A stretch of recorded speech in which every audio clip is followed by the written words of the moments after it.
Hello, hello, कैसे हो दोस्तों? आप सभी को गुड इवनिंग। बहुत-बहुत एग्ज़ाम वर्ल्ड में आप सभी का स्वागत है। पिछली बार हम पाचन तंत्र की बात कर रहे थे।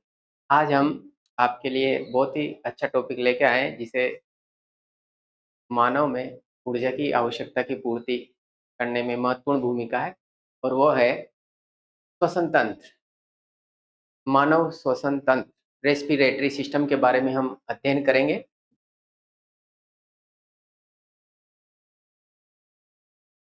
रेस्पिरेटरी सिस्टम,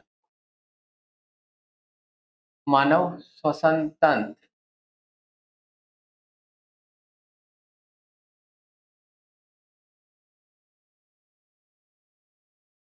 मानव श्वसन तंत्र छोटा सा टॉपिक है क्लास 10th में। देखिए, पिछले टाइम हम क्लास कंटिन्यू करते हैं, पिछले से थोड़ी सी जोड़ लेते हैं।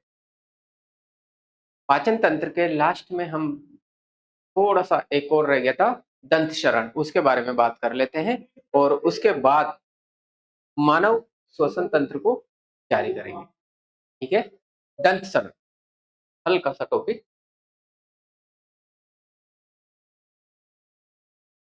दंत क्षय के बारे में थोड़ा सा जान लेते हैं।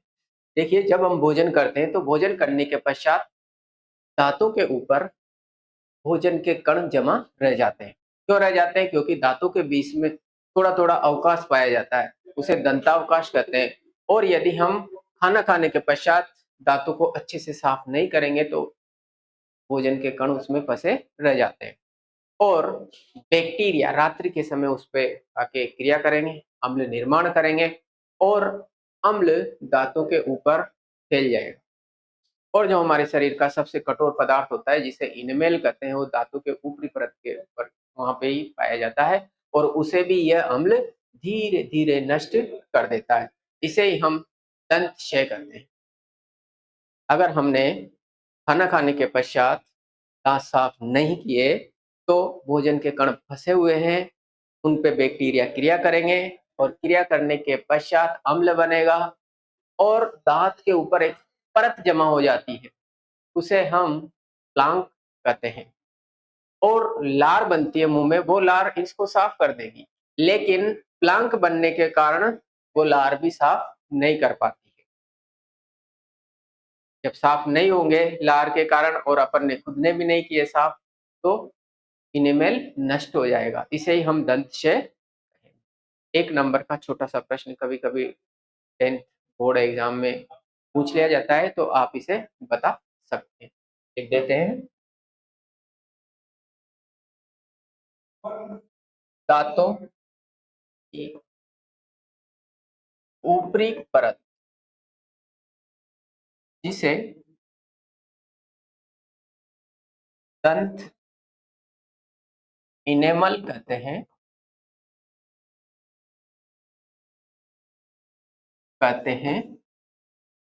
का धीरे धीरे नष्ट होना ही दंत क्षय कहलाता है। भोजन करने के पश्चात, भोजन करने के पश्चात यदि दांतों को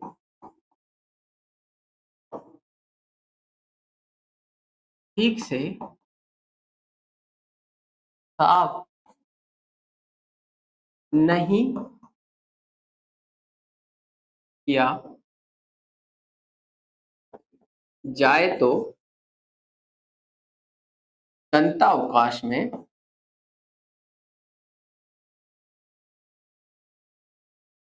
भोजन के कण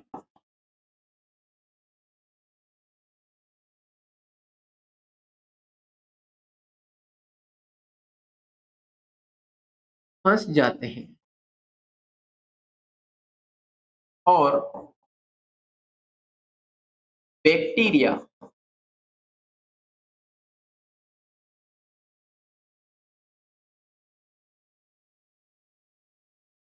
इस पर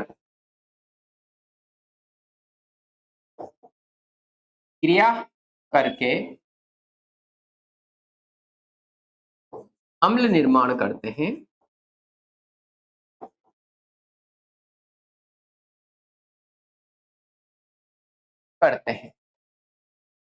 और दांतों के ऊपर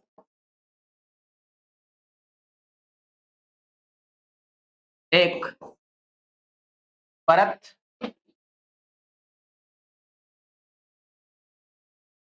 जमा हो जाती है जिसे प्लांक कहते हैं।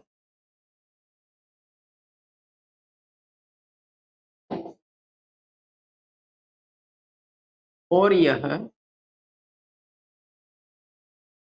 लार से भी साफ नहीं हो पाती है।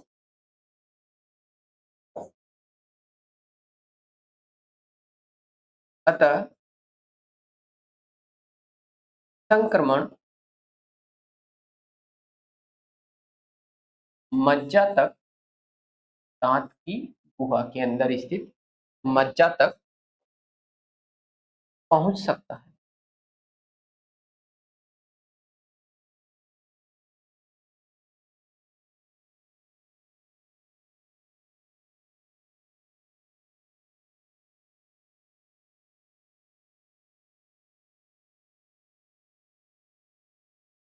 ये है वही दंतशय, सबसे कठोर आवरण, सबसे कठोर पदार्थ इनेमल जो दांतों के ऊपर होता है वो भी इससे नष्ट हो सकता है।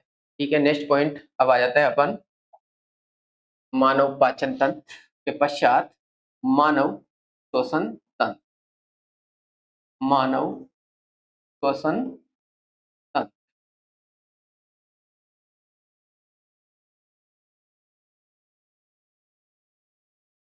देखिए बात करते हैं मानव श्वसन तंत्र की। पहले थोड़ा सा समझ लेते हैं, फिर चित्र सहित इसको बिल्कुल सरल शब्दों में समझने की कोशिश करें। अगर आप ध्यान से देखेंगे और समझने की कोशिश करेंगे तो 100% समझ में आए। जब हम भोजन ग्रहण करते हैं, पाचन हो जाता है, तो सबसे लास्ट में सरल पदार्थ ग्लूकोज बनता है और उसे छोटी आंत की भित्तियों द्वारा अवशोषित कर लिया जाता है और यह रक्त में मिलकर शरीर की प्रत्येक कोशिका तक पहुंचता है जहां पर इसका ऑक्सीकरण होता है और ऑक्सीकरण के फलस्वरूप शरीर को ऊर्जा प्राप्त होती है। और ऊर्जा उत्पादन की क्रिया ऑक्सीकरण क्रिया है जो मानव श्वसन तंत्र बहुत महत्वपूर्ण भूमिका निभाता है, उसी के फलस्वरूप ऊर्जा उत्पन्न होती है। श्वसन को दो भागों में बांटकर अध्ययन कर सकते हैं, वायवीय श्वसन और अवायवीय श्वसन। वायु की उपस्थिति में श्वसन, वायु बोले तो ऑक्सीजन की उपस्थिति में श्वसन ऑक्सीश्वसन कहलाता है और बिना ऑक्सीजन की उपस्थिति में श्वसन क्रिया संपन्न होती है तो वो अवायवीय श्वसन या अनोक्सी श्वसन कहते हैं। ऑक्सीश्वसन प्राय सभी जीवों में होता है, उच्च स्तर के प्राणी पौधे सभी में वायवीय श्वसन होता है और अवायवीय श्वसन ईस्ट है, कुछ बैक्टीरिया है, ये रसायन संश्लेषी होते हैं, इनमें अवायवीय श्वसन। वायवीय श्वसन में ऊर्जा ज्यादा उत्पन्न होती है, लगभग 38 एटीपी। अवायवीय श्वसन में मात्र 2 एटीपी ऊर्जा उत्पन्न।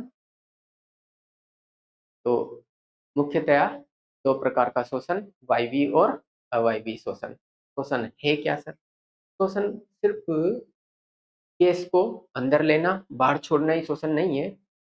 ऑक्सीजन हम अंदर लेते हैं और अंदर लेने के पश्चात यह कोशिका के कोशिका द्रव्य में पहुंचती है, वहां पर ग्लूकोज का विघटन होता है, पाइरूवेट के अणु बनते हैं और फिर माइटोकॉन्ड्रिया में एंजाइम की सहायता से पाइरूवेट का विखंडन होकर ऊर्जा प्राप्त होती है।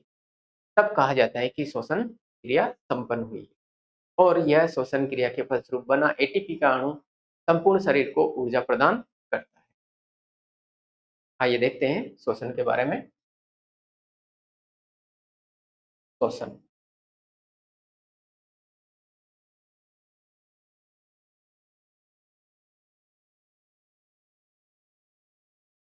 दो प्रकार का होता है। नंबर एक, वायवीय श्वसन।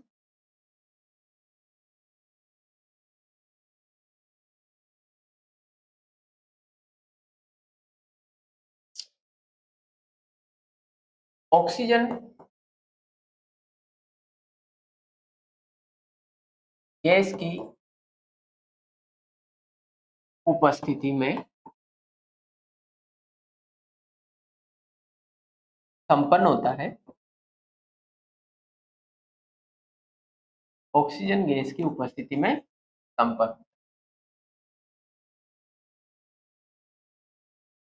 कोशिका द्रव्य में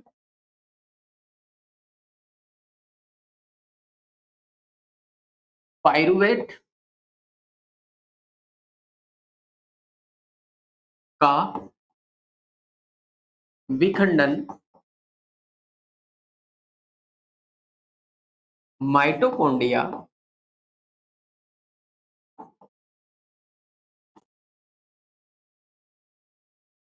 की सहायता से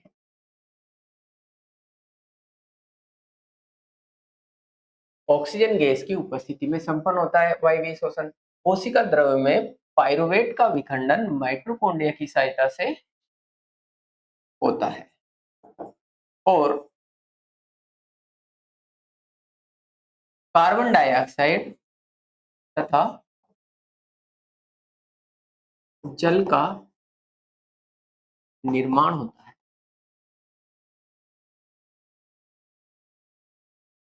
और साथ में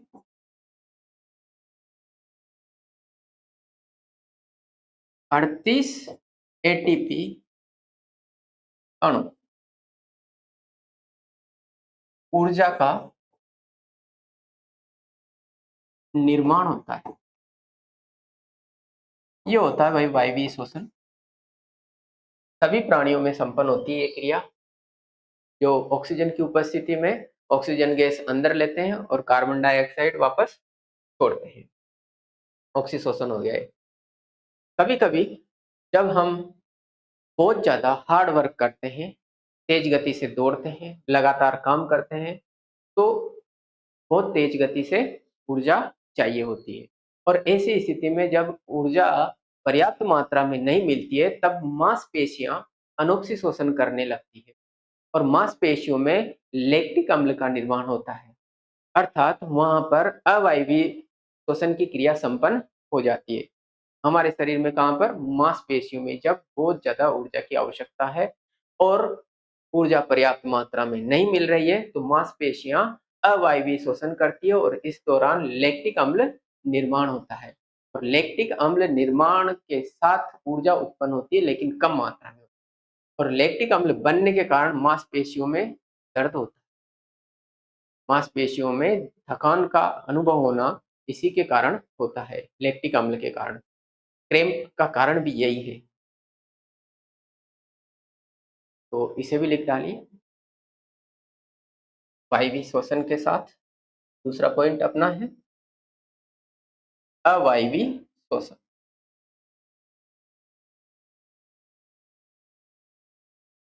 श्वसन ऑक्सीजन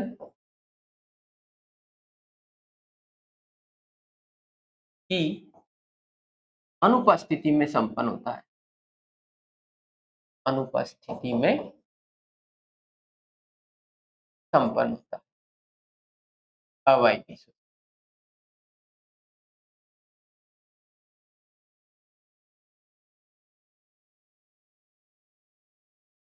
अवायवीय श्वसन पढ़ रहे हैं हम, ऑक्सीजन की अनुपस्थिति में संपन्न होता है। इसमें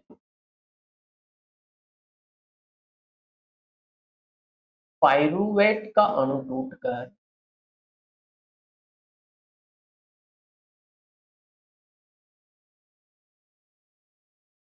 लैक्टिक अम्ल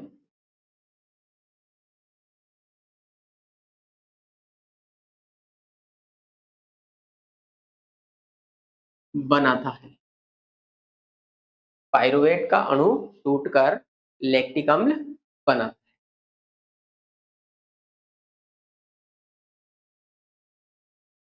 इस क्रिया में ऊर्जा कम मात्रा में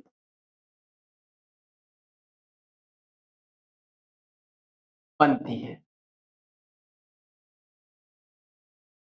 इस क्रिया में ऊर्जा कम मात्रा में बनती है। मांसपेशियों में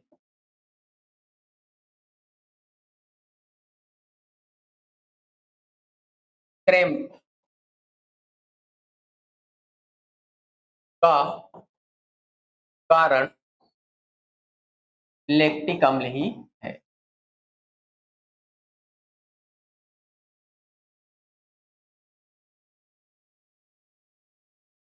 अवायवीय शोषण एक तो हमारे शरीर में हो गया मांसपेशियों में, और दूसरा होता है कुछ जीवाणु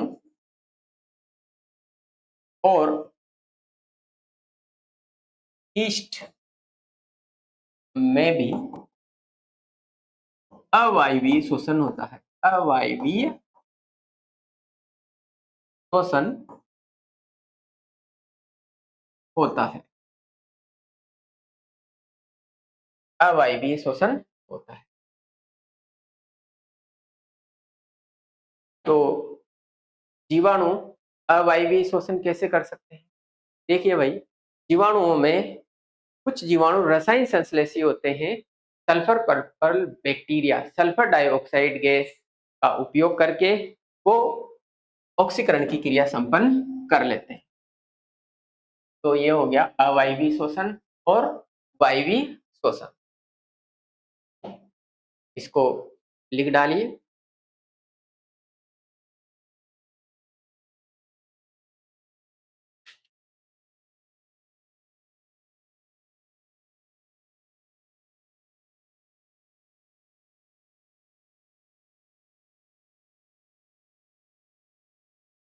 आइए एक शॉर्ट में थोड़ा सा इसको और लिख दें चार्ट की सहायता से। हमारे पास भोजन का ऑक्सीकरण हुआ और ऊर्जा बनी। कैसे बनी? देखिए, ग्लूकोज का अणु है C6H12O6। ग्लूकोज ग्लूकोज का अणु। अगर ऑक्सीजन उपलब्ध होती है तो वायवीय शोषण होगा, नहीं उपलब्ध होती है तो अवायवीय शोषण होगा। तीनों ही क्रियाएं देखते हैं। ग्लूकोज का अणु पहुंचा कोशिका द्रव्य में, कोशिका के पास पहुंच गया। कोशिका द्रव्य में, कोशिका द्रव्य में पहुंचने पर 6 कार्बन वाला ग्लूकोज का अणु है C6। बोले तो 6 कार्बन वाला, 6 कार्बन वाला। इसका विखंडन हो जाता है और पाइरूवेट का अणु बनाता है। पाइरूवेट का निर्माण। और ये होता है भाई 3 कार्बन वाला, और इसके बन गए 2 अणु।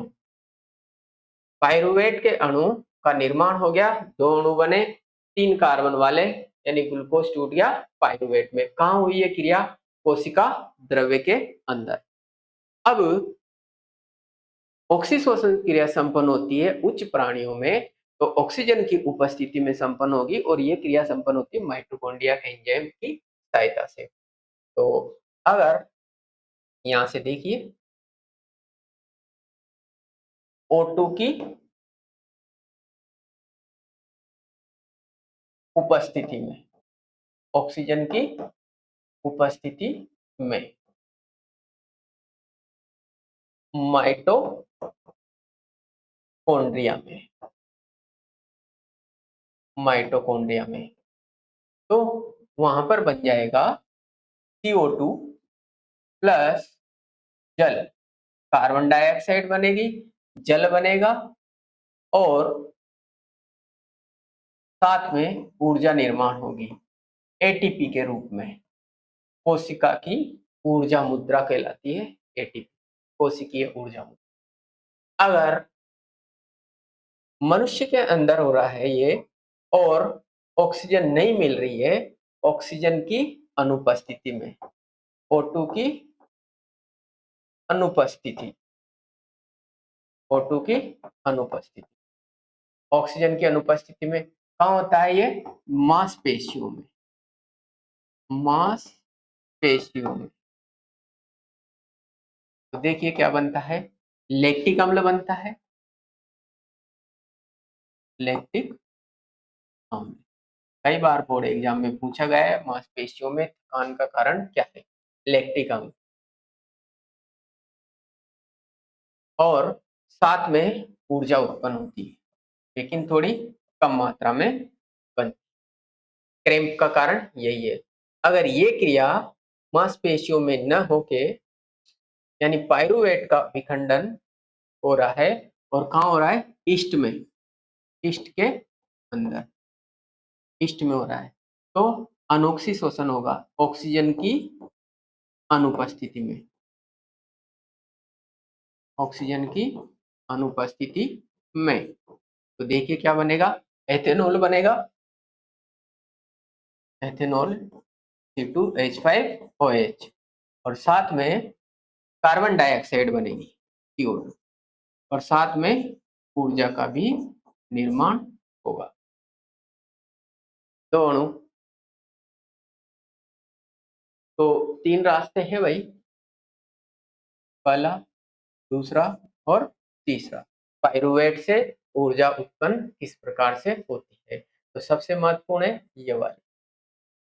और एक पॉइंट इंपॉर्टेंट है, कोशिकीय ऊर्जा मुद्रा, कोशिकीय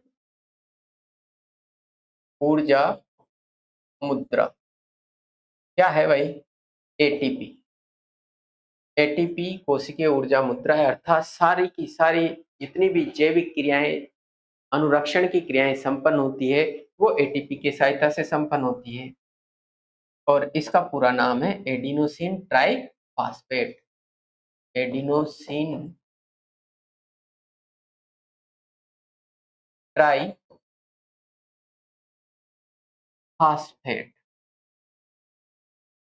ये हो गया भाई ऊर्जा का निर्माण। अब देखिए आगे हम पढ़ रहे हैं शोषण। शोषण का अध्ययन करने के लिए इसे तीन भागों में बांटकर अध्ययन कर सकते हैं।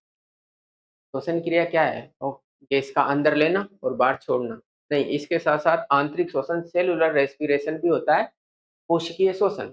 एक तो चलो लिख ही दें, साथ में समझते जाएंगे। श्वसन क्रिया को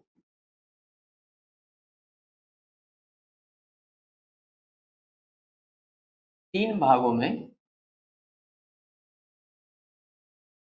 अरे अरे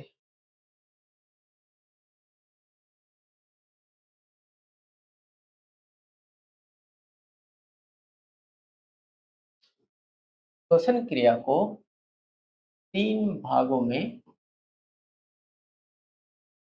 बांटकर अध्ययन कर सकते हैं, तीन भागों में बांटकर अध्ययन कर सकते हैं। नंबर एक है निश्वसन,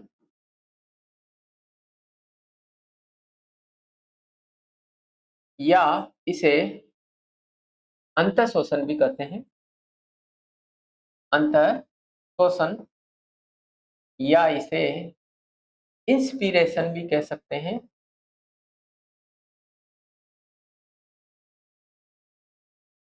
और दूसरा होता है उच्छ्वसन,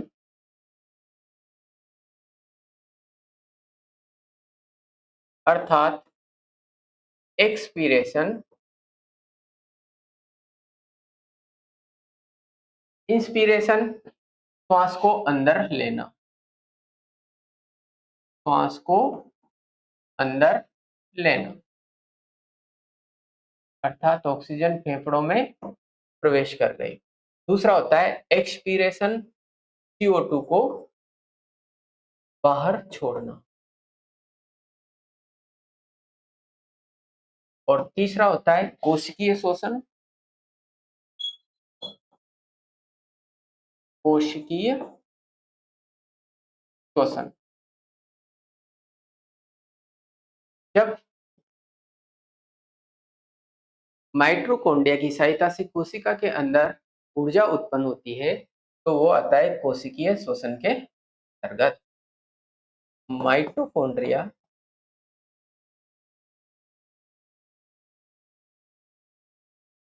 की सहायता से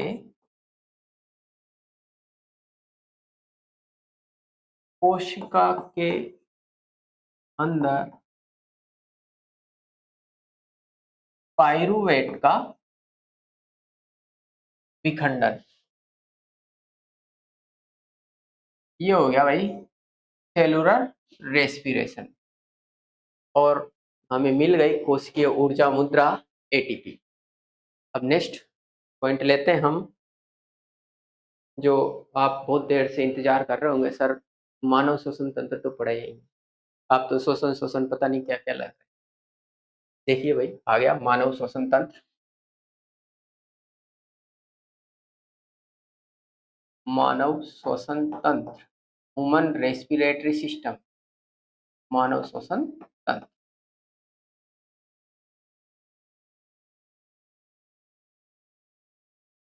समझने की कोशिश करें, आइए चित्र के साथ साथ।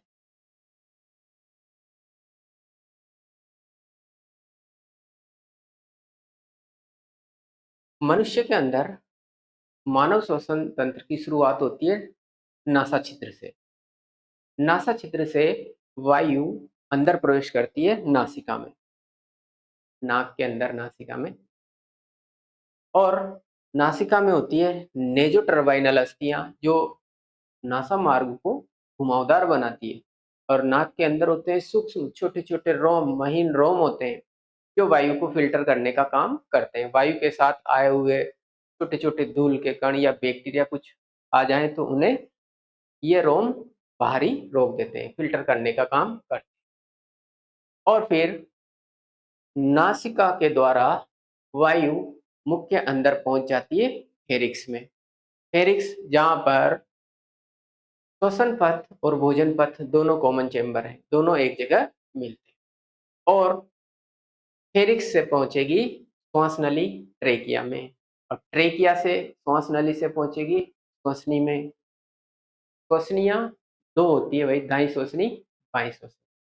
और श्वसनी बट जाएगी श्वसनिका में, और श्वसनिका से पहुंच जाएगी एल्वियोलिस कूपिकाओं के अंदर, अर्थात फेफड़ों में वायु प्रवेश कर चुकी है। इसको हम श्वसन वृक्ष की सहायता से अच्छे से समझ सकते हैं। जैसे एक वृक्ष पेड़ होता है, पेड़ का तना, तना आगे जाके दो भागों में, तीन भागों में बढ़ जाएगा, वहां से और छोटी डाली में बटेगा और लास्ट में पत्ती। सेम श्वसन तंत्र भी इसी तरह से कटता है। आइए देखते हैं। ये है भाई नीचे मुख गुहा, और मुख गुहा के ऊपर है ये नासा मार्ग। नासा मार्ग वायु यहाँ से तो बोले तो जोड़ी में अपने नासा छिद्र होते हैं जहां से ऑक्सीजन अंदर प्रवेश करती है। O2 प्रवेश हो गई। और इसके अंदर होती है नेजो टर्माइनल अस्थियां।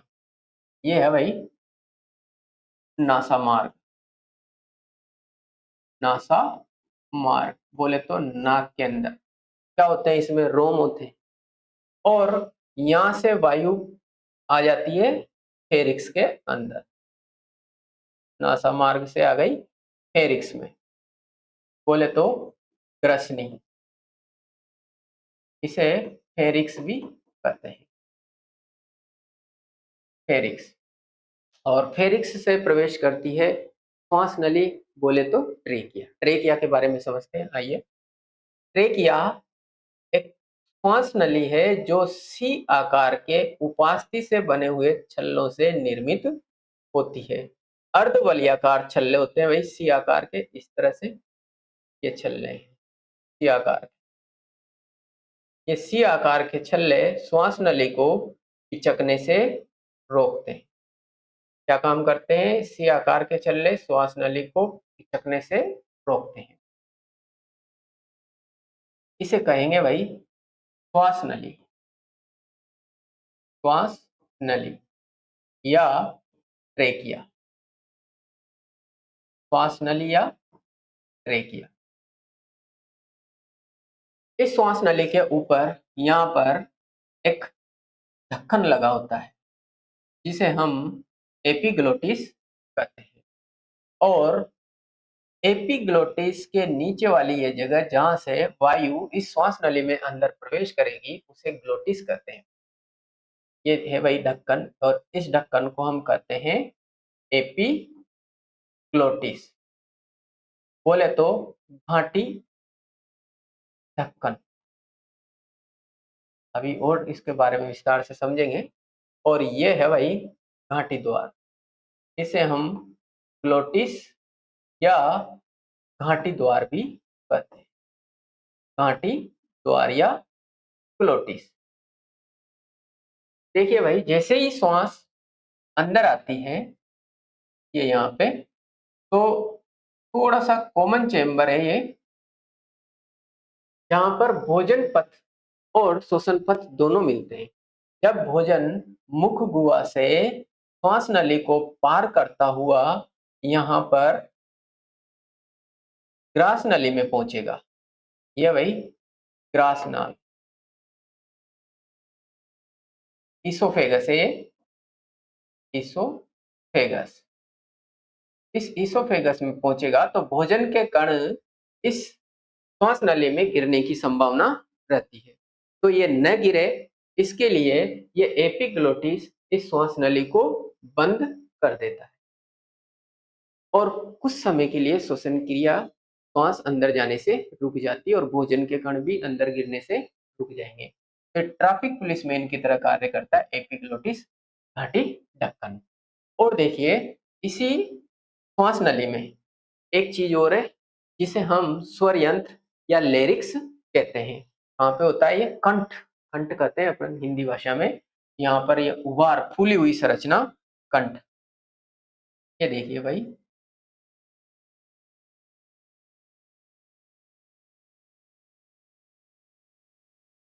यहाँ पर ये फूली हुई संरचना,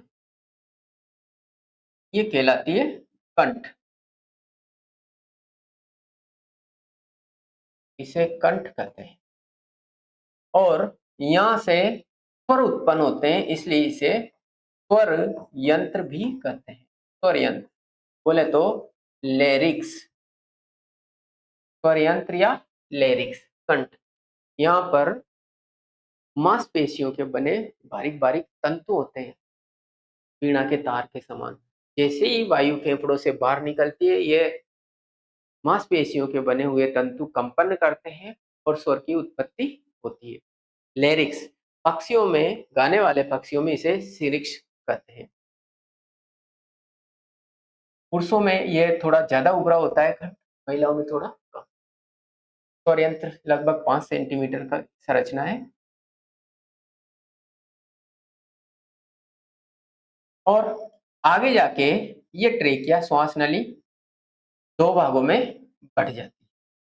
देखिए भाई ये दो भाग बढ़ गए, इस श्वास नली के दो भाग हो गए, दाएं फेफड़े और बाएं फेफड़े में बदल गए,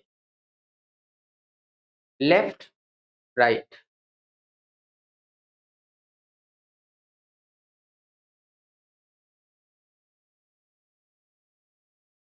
left lungs, L L, left lungs, बायां फेफड़ा, और राइट लंग्स इस ओर, दायां फेफड़ा।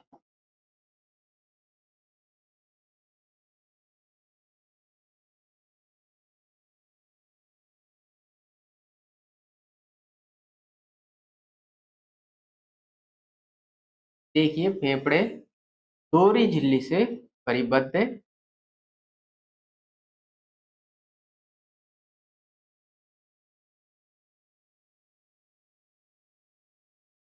ये देखिए दोहरी झिल्ली से परिबद्ध है। दायां फेफड़ा, ये बायां फेफड़ा। राइट लंग्स अंदर जाके जो ये श्वास नली है, 2 भागों में बँट गई। श्वास नली बँट गई श्वसनी में। यहाँ पे लिख देते हैं इसका नाम दायीं श्वसनी। दायीं श्वसनी। और इधर ये बँट गई भाई बायां फेफड़े की बाईं श्वसनी। बाईं श्वसनी बन गई भाई।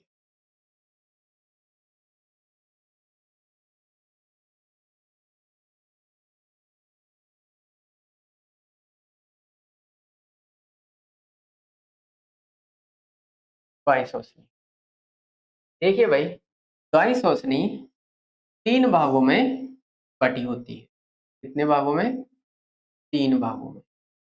और दायीं श्वसनी 2 भागों में बँट जाती है। ये 2 भागों में बँट और आगे जाके और अन्य छोटे-छोटे भागों में बढ़ जाएगी। और अंत में सबसे लास्ट में छोटे-छोटे गुब्बारे समान संरचनाएँ होती है, जिन्हें हम कूपिकाएँ कहते हैं, एल्वियोलिस कूपिकाएँ कहते हैं, उनमें बदल जाती है। बाईं श्वसनी आगे चल के श्वसनिका में बदल जाएगी। श्वसनिका, ये इधर भी श्वसनिका में बदल जाएगी।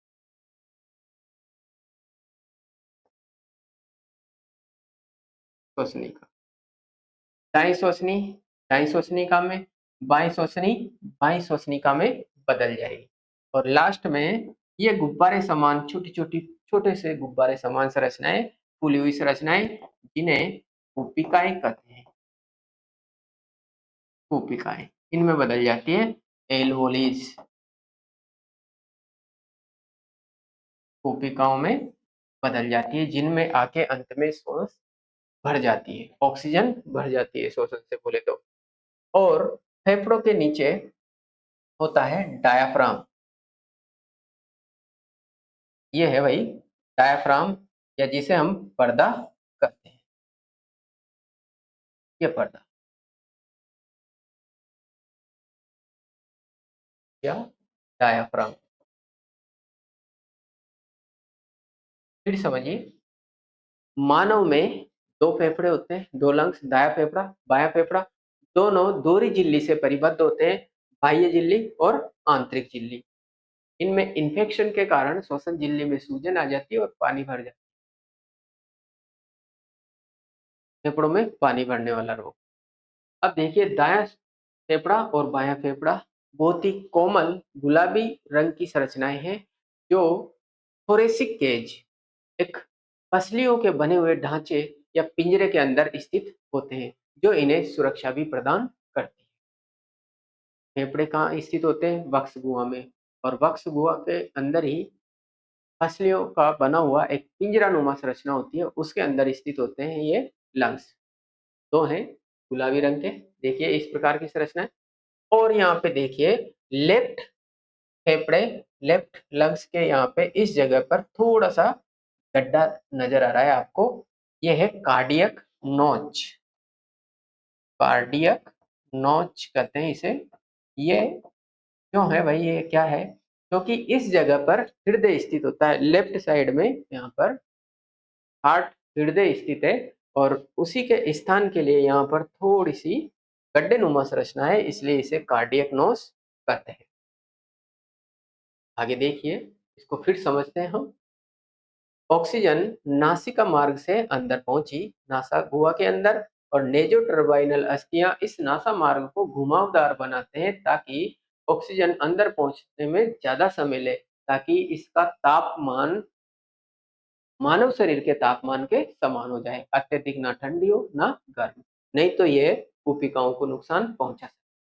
और ट्रेकिया है श्वास नली, जहाँ पर पहुँचते समय श्वास एपिग्लोटिस इसके नियंत्रण करता है ताकि कोई भी भोजन कण श्वास नली के अंदर न पहुँचे।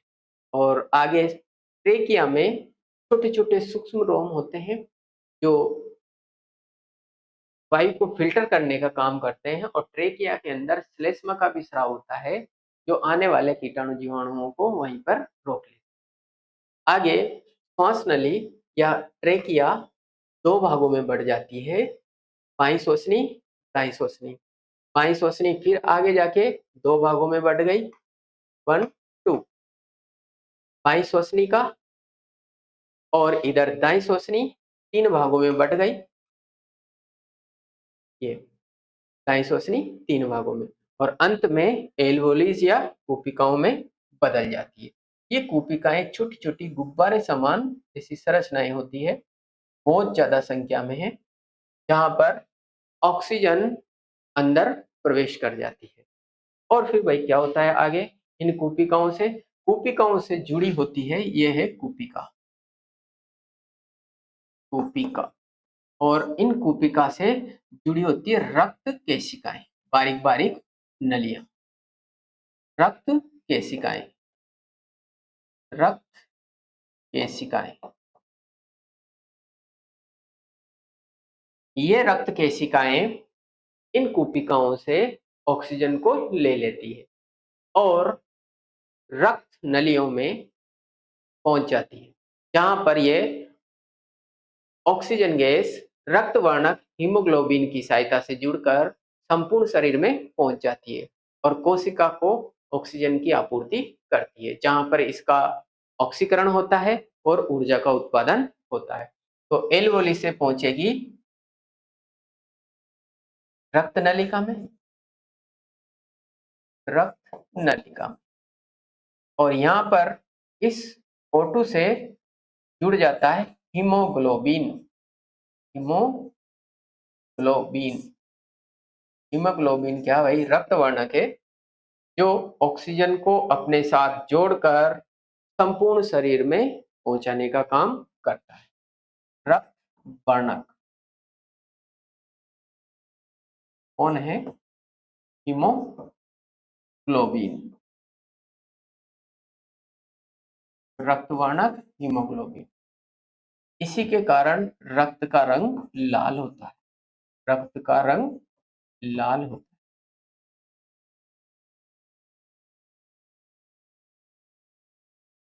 देखिए भाई, अगर हीमोग्लोबिन न हो तो विसरण क्रिया द्वारा यह बहुत धीमी गति से पहुंचती है, बहुत ही धीमी गति से। इसलिए हीमोग्लोबिन ऑक्सीजन को अपने साथ जोड़कर संपूर्ण शरीर में परिवहन में इसको सहायता करता है, जहाँ पर इसका ऊर्जा उत्पादन में योगदान है। तो ये हो गया भाई मानव श्वसन तंत्र, मानव श्वसन तंत्र, ह्यूमन रेस्पिरेटरी सिस्टम, मानव श्वसन तंत्र। डायग्राम महत्वपूर्ण है और थोड़ा सा श्वसन के बारे में लिख दें।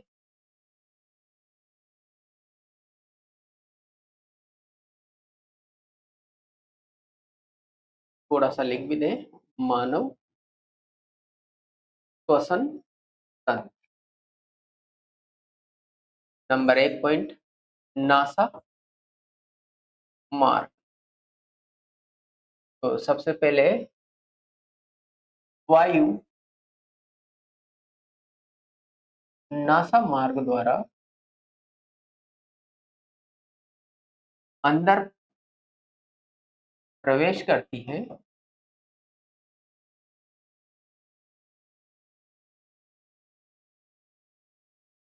नासा मार्ग में सूक्ष्म रोम होते हैं, सूक्ष्म रोम होते हैं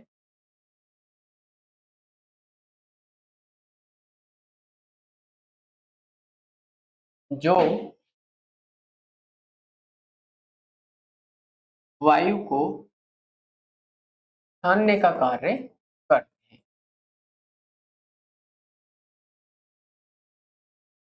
करते हैं।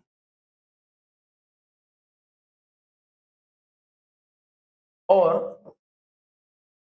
नासा मार्ग में स्थित नेजो टर्बाइनल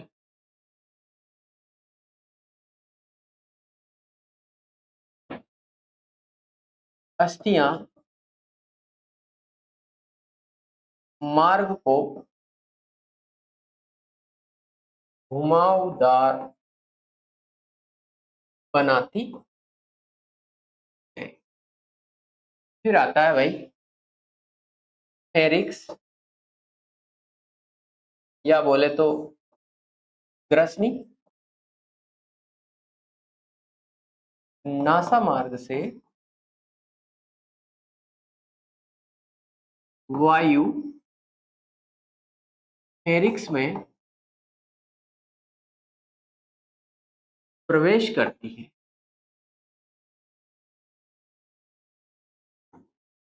यहाँ पर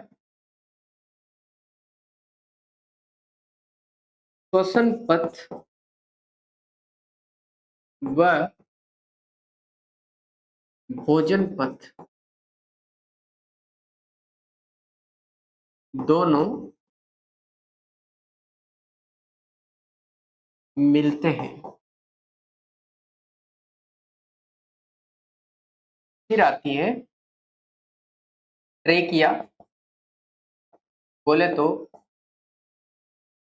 श्वास नली, ट्रेकिया या श्वास नली। यह उपास्थि छल्लों की उपास्थि छल्लों की बनी नलिका होती है। उपास्थि छल्लों की बनी नलिका होती है, जिसका ऊपरी भाग घाटी द्वार कहलाता है, जो घाटी ढक्कन बोले तो एपिग्लोटिस द्वारा, जो घाटी ढक्कन द्वारा सुरक्षित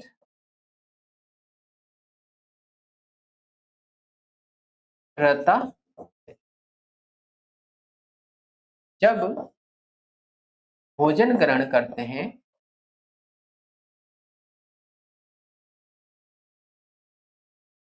तो एपिग्लोटिस इस घाटी द्वार को इस घाटी द्वार को बंद कर देता है।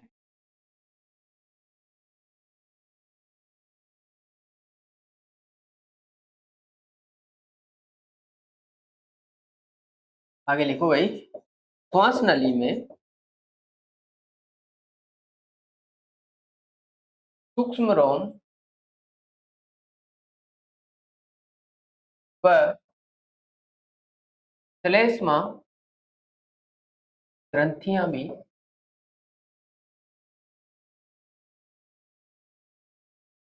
पाई जाती है,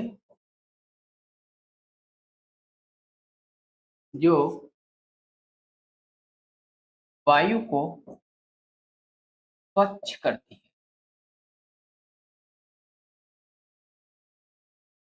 जो वायु को स्वच्छ करती है। हम पढ़ रहे हैं भाई ट्रेकिया या श्वास नली।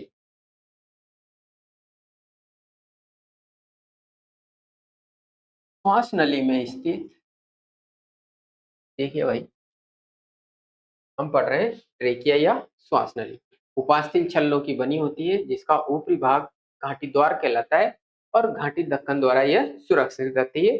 जो भोजन ग्रहण करते समय एपिग्लोटिस इस घाटी द्वार को बंद कर देता है, और श्वास नली में सूक्ष्म रोम व श्लेष्मा ग्रंथियां भी पाई जाती है, जो वायु को स्वच्छ करती है। आगे लिखते हैं भाई, ट्रेकिया या श्वास नली सी आकार के उपास्थि छल्ले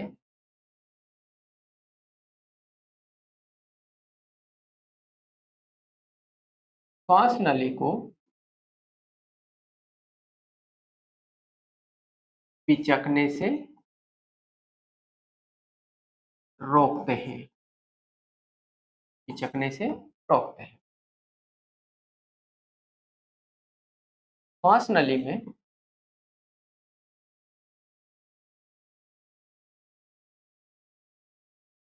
एक उभरी हुई संरचना, उभरी हुई संरचना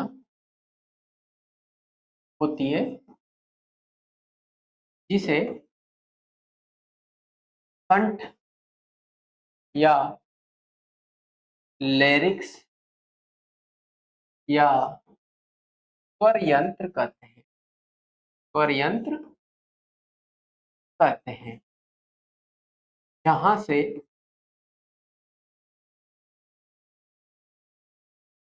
आवाज उत्पन्न होती है।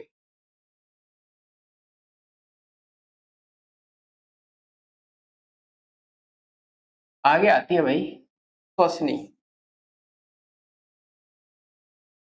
श्वसनी यह ट्रेकिया, श्वासनाल, श्वसनी, ब्रोंकाई को कहते हैं भाई ब्रोंकाई।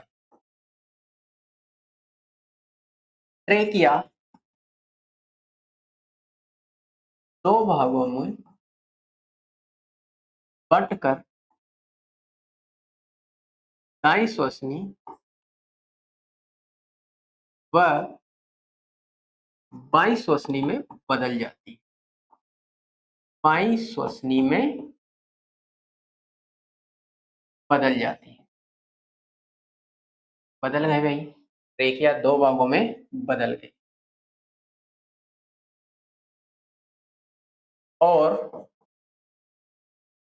आगे चलकर यह श्वसनी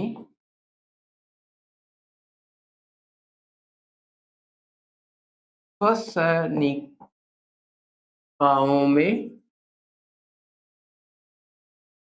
बंट जाती है, श्वसनिकाओं में बढ़ जाती है। और श्वसनिका एल्वोलेज या कूपिकाओं में बदल जाती है, कूपिकाओं में बदल जाती है। ऑक्सीजन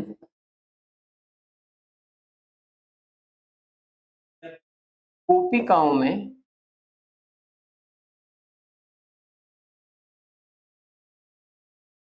प्रवेश करने के पश्चात, कूपिकाओं में प्रवेश करने के पश्चात कूपिकाओं से जुड़ी, कूपिकाओं से जुड़ी रक्त केशिकाओं में, कूपिकाओं से जुड़ी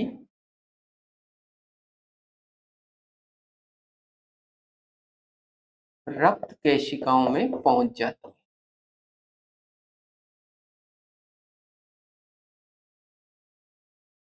पहुंच जाती है, जहां से यह संपूर्ण शरीर में ऑक्सीजन में उपस्थित, ऑक्सीजन में उपस्थित हीमोग्लोबिन से मिलकर